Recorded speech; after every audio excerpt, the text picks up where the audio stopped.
And of course, supremely, all of the sacrifices. How to do all the sacrifices. The book of Leviticus goes into great monotonous detail on how you're to cut an animal open and what you're to do with its intestines and its entrails and what you're supposed to do with its blood and what you're supposed to do with its carcass. And we're sitting there going as we're reading. And that's okay.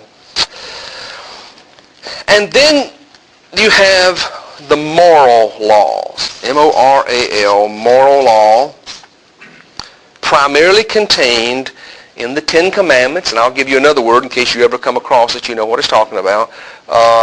Sometimes the Ten Commandments are called the Decalogue.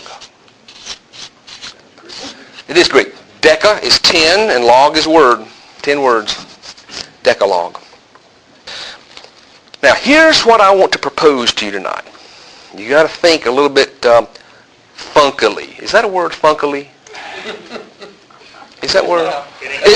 What does it communicate? Funkadelic's a word. Funkadelic. Well, anyway, but you got to think that way just a little bit. But I want to present a case with you tonight. My case is going to be this: Jesus said, "I came to fulfill the law," and what I'm going to propose to you is that Jesus fulfilled all of the civil laws. Now, who were the civil laws for? The citizens of Israel or pre-Israel.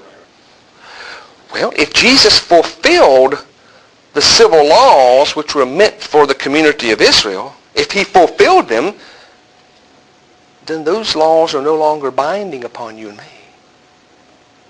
I'm telling you where we're going.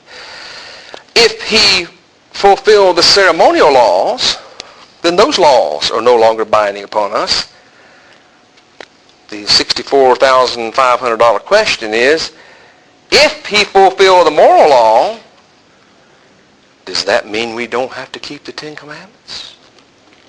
Stick with me now, because I don't think we have to keep the Ten Commandments. Stick with me. Hang on. Now, let's take it one at a time. I know, you're looking at me like I'm crazy, and that's what I want. I got you right where I want you. Let's talk about the civil law for just a moment. If Jesus fulfilled the civil law, then he fulfilled those laws that were meant for the nation Israel. Now I want to do something. Turn with me to the book of Luke, and let me show you how particularly Luke, of all the gospel writers, Luke was not only the physician, but he was a historian. Luke was very fastidious and very meticulous on making sure that things were portrayed historically and accurately. Keith has a question. Could you clarify what you mean by fulfill? Getting that part of it. That's a good question. Jesus finished it. In other words, he completed it. He finished the requirements of the law. Whatever the law requires a person to do in order to be perfectly righteous. In order to be perfectly righteous in the Old Testament, you had to keep all of the 600 and some odd laws. So Jesus kept them. He fulfilled them. He completed them. They're wrapped up in him. That's a good question, though. Thank you. All right, Luke chapter 2. We know that Jesus was a full-stock Jew. He was born of Mary. We will see this when we get to the Gospels. Mary was a descendant of King David through David's son Nathan. We'll talk about Joseph later. Jesus was not a blood descendant of Joseph, of course. We believe in the virgin birth.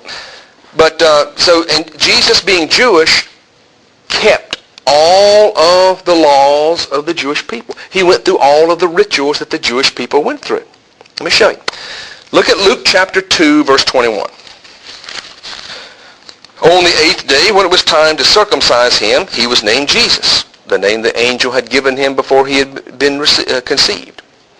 All right? So according to the Jewish law, way back there in the Old Testament, on the 8th day, a male was to be circumcised, which was the sign of the covenant that this child was now a part of the community of Israel. Great, so Jesus passed that test.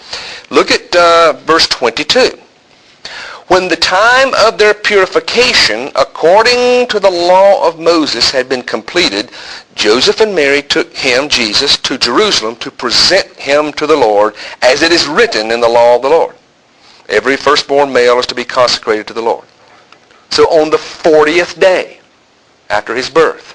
According to the law, Jesus was taken to the temple and presented presented in the temple.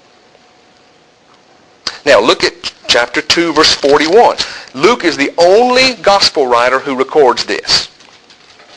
The only gospel writer. You know, we virtually know nothing about Jesus from the time of his birth until the time he began his ministry at age 30. The only thing we see is what Luke gives us right here in chapter 2, verse 41, when Jesus was 12 years old. Every year, his parents went to Jerusalem for the feast of the Passover. When he was 12 years old, they went up to the feast according to the custom.